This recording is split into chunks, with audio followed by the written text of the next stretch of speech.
Mr. Chairman, ladies and gentlemen, I recently realized that I do not have long enough arms, so I have started to use reading glasses. And I'm not so very familiar with it. And you have to excuse me if I'm a little bit clumsy with them. So. Well, first of all, I would like to welcome you all to Keldnaholt, our Reykjavik site, or Reykjavik campus of our university. As you might know, our institution started almost a decade ago as a merger of the Agricultural University College in Hvanneyri, the Horticultural College in Reykjavík nearby Hveragerði, and the Agricultural Research Institute located here at Keldnaholt.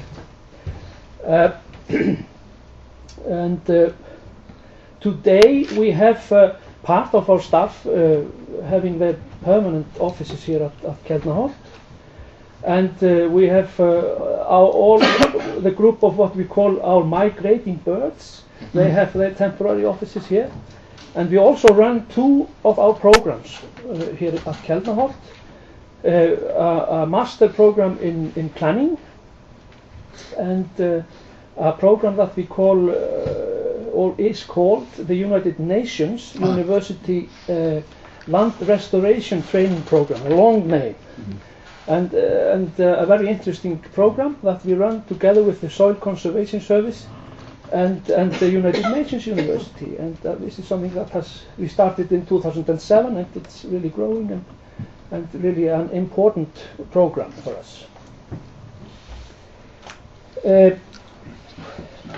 Actually, we are going to graduate a group next week from the United Nations University program, and then we have big celebrations here at Keldnaholt.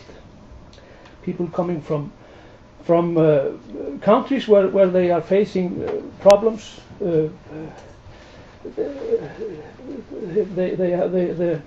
They have problems with land restoration. They have desertification and problems like that. And we have some experience here in Iceland as well, and can offer some teaching. But most of these people are graduates. They already have even master degrees or PhD degrees, so they are more or less working with the projects here. Well, enough local information. Back to business, and I will try to stick to the manuscript, so I won't get lost and spend too much time. Well, it's a pleasure to be here today and discuss quality enhancement issues for the university level in Iceland. It is a matter of crucial importance to all of us. And for us at the Agricultural University, the formal delivery of the institution-wide review is of course a very important milestone.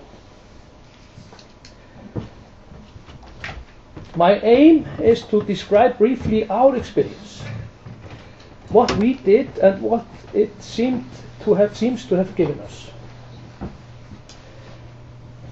The reflective analysis is a very important part of the whole process. It is all about description, evaluation, and planning. And the tricky thing is to keep a good balance in the work. Not to get lost in endless descriptions of what you do or what you have, but to spend equally much time and effort in evaluating how well it is being done, and plan how you could improve the process in question. Reflective analysis is a bit like writing a scientific paper. That is, first you have introduction, you have material and methods. Then you report your results, and finally you discuss your results and put forward your conclusions, and perhaps mention needs for further research. Such a paper cannot be solely the material and methods part, even though it's normally the easiest part to write. One can say that this journey has taken approximately 2 years for us. And I would like to give you some some exact dates of what so you can see the picture of how the work looked like from our point of view. In October 2011, it became clear that an institutional-wide review was being scheduled for AUI in 2012-13. The decision was followed up by a meeting with Magnús Lyngdal Magnússon from Rannís. At the meeting, we discussed the overall QEF schedule and informed the Rannís representative that Professors Áslaug Helgadóttir and Björn Þorsteinsson would be responsible for compiling and editing the reflective analysis report, and engaging faculty and students in the work where appropriate. On the 31st of May 2012, Magnús Lyngdal and Tove Bull, on behalf of the Quality Board, visited us at Hvanneyri for our QEF annual meeting. This gave us the opportunity to bring up pressing questions and helped us to prepare for the RA, reflective analysis. A first draft of the report was written in late summer and early autumn. Áslaug Helgadóttir had the opportunity to meet the Quality Board on 11th of September 2012, where a number of useful points were brought up for discussion. The first draft was subsequently sent to Rita McAllister in the Quality Board for comments and advice on the 25th of September. Rita asked a number of key questions that were further elaborated and partly answered in the next draft version of the report. This version was thoroughly discussed at a meeting on 1st of November with Rita and Einar Reynsson from Rannís during their visit here to Keldnaholt. Meanwhile, on 28th of September, we discussed the draft of the RA report with all our program directors and asked for comments and contributions, especially regarding goals of the study programs, quality assurance systems, and management of student learning. On the 12th of October, we invited all faculty to discuss several key questions in relation to studies and teaching, research and links to industry, and academic staff. One faculty member that should be mentioned, Britta Berglund, helped us to organize the meeting as a World Café in order to provide an efficient opinion extract. All faculty were also urged to give general comments and point out anything that might improve the report draft. On the 6th of November, we met the chair of the Student Union, Hrannar Smári Hilmarsson, and invited him, on behalf of the Student Union, to take an active part in preparing the RA report. We encouraged him to engage a suitable group of students to review the present version of the RA report draft as a whole and write down their own chapter called The Student Voice, Representation and Feedback. Subsequently, a fruitful meeting was organized with a group of 4 students on the 20th of November, where they reported their progress. Their contribution was delivered on the 7th of December. On the 27th and 28th of November, the management team discussed the draft and developed the document further. This ensured the full backup for all major strategic statements in the report. The final draft of the report was circulated among faculty and discussed at a meeting on 7th of December for final comments and suggestions, and the editorial team was subsequently given full autonomy to finish the report. The final version of the report, together with all reference material, was approved by the management team on the 18th of December 2012 and finally presented to the University Council on the 20th of December, same year.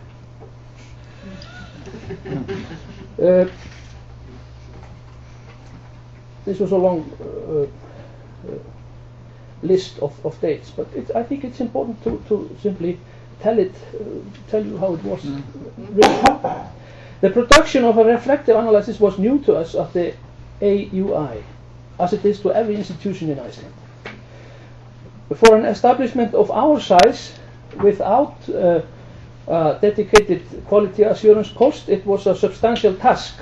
However, we believe that our editors and main authors of the report, Áslaug and Björn, managed this very well, and there is definitely a full institutional ownership of the document. The next major step in the process was then the visit of the Quality Board Review team, as Rita told you about, to our campus at Hvanneyri on the 11th and 12th of March this year.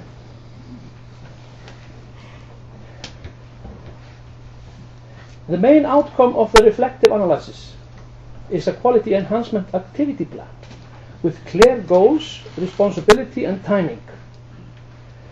The first item in our activity plan is to continuously develop framework for quality with reference to best international practice in order to ensure the competence of our institution in teaching and research.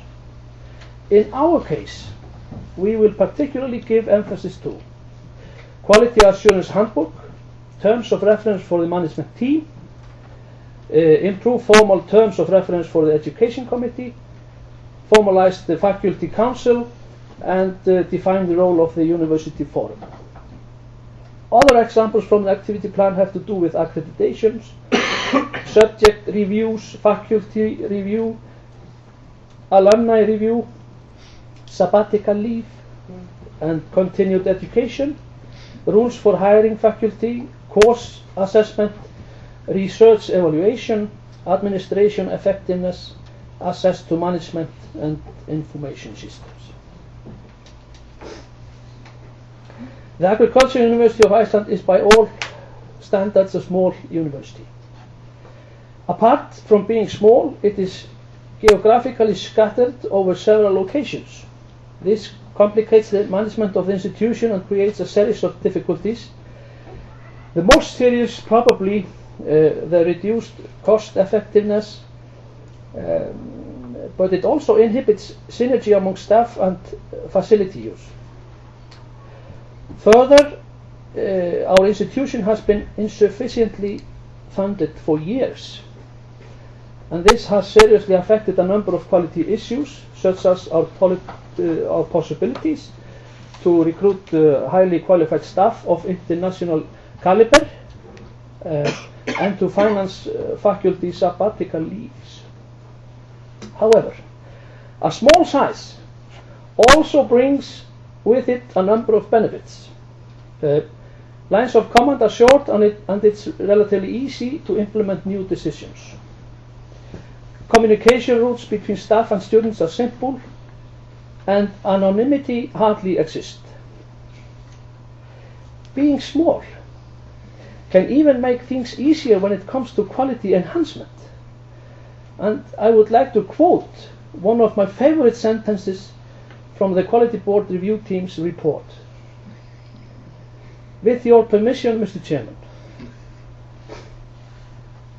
there are other aspects of quality assurance where AUI, as one of the smallest Icelandic universities, should feel free to, as the saying goes, beg, borrow and steal.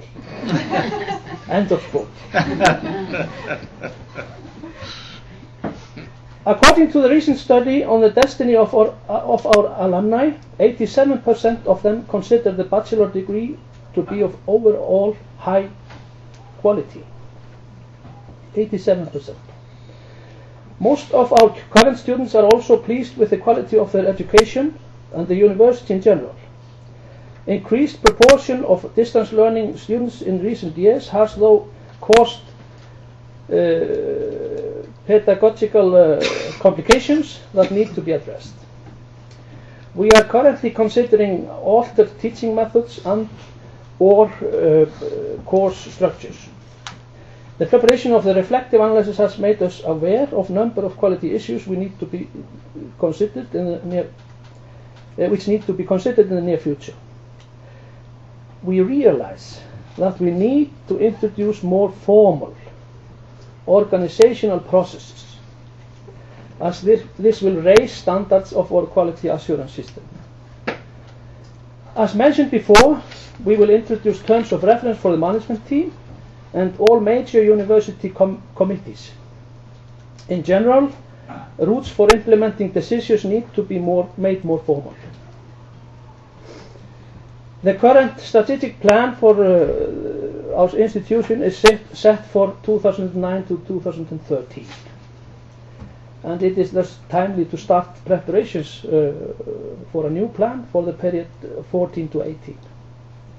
In the light of the unfavorable age distribution of our faculty, over half of which is older than 50 years, one of the central tasks will be to draw up a recruitment plan considering the needs of both of our university faculties simultaneously.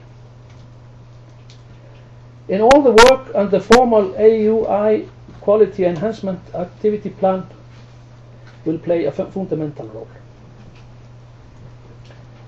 Yesterday we received formally the final report from the Quality Board on the institution-wide review. The review team concluded that confidence can be placed in our work to secure academic standards of our awards and quality of the student learning experience. This is very important. For our future work, it is also important to note that the Quality Board review team mentions 3 contextual facts that one needs to bear in mind when the institution and its possibilities are evaluated. Firstly, a substantial funding gap since 2005, or from the very beginning of this institution, has hindered the development of the institution and limited its ability to implement recommendations from accreditation reviews. Secondly, the university's facilities cover a wide geographical area, as is appropriate to the institution's mission, but this situation also presents organizational difficulties. And thirdly, the small size and critical mass of the institution, together with the high proportion of distance learners, threatens the viability of some programs.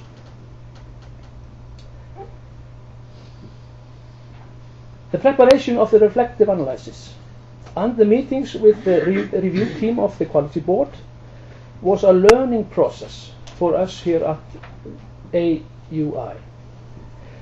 We feel that we have gained a lot and that the whole process has been valuable. Working with the Quality Board and the review team was a good experience.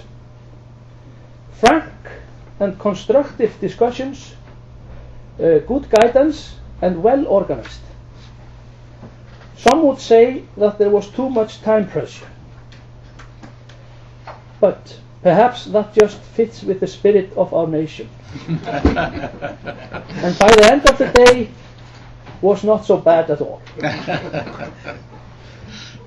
Ladies and gentlemen, we believe that this work has given us the opportunity to carefully consider our strengths and weaknesses for safeguarding standards and ensuring the student's learning experience.